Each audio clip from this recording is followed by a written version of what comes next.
याला फक्त प्रसिद्धी पाहिजे होती, बाकी काहीही नाही. ह्या अशा गोष्टी आहेत. त्याच्यानंतर ग्रामपंचायतचा जो भ्रष्टाचार आहे त्यांच्या काळामध्ये झालेला, तर तो असा आहे की माझ्याकडे काही जो अहवाल आहे, म्हणजे जेव्हा चौकशी लागली होती त्यांची, तर त्या चौकशीचा अहवाल आहे. त्या अहवालामध्ये नाव दत्ता गांजाळे सरपंच आणि सचिन उंडे ग्रामसेवक हा चौकशी अहवाल आहे. तुम्ही नीट बघा, त्याच्या कॉपी मला देतो.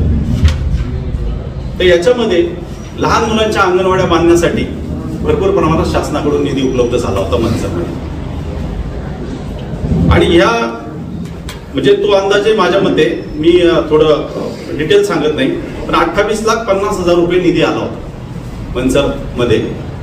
विविध काजीपुरा असेल, डोबीमुळा असेल, गांजाळी वस्ती असेल, 28,50,000. तर त्याच्यापैकी खर्च झाले 10,64,486 रुपये. 17,85,514 रुपयाचा हिशोब नाही. सरळ सरळ अफरातफर केली. हे पैसे गेले कुठं?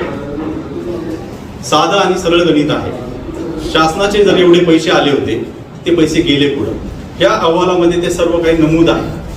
अशाच पद्धतीने मी मगाशी सांगितल्याप्रमाणे स्ट्रीट लाईटचे जे पोल आहे, 3-3 लाख रुपयाचा एक पोल आहे.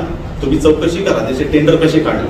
हे जेव्हा सांगत होते ना, हे कामाला काय सोन्याच्या विटा लागल्यात का, हे लागले का, मग हे काय सोन्याचे काम उभे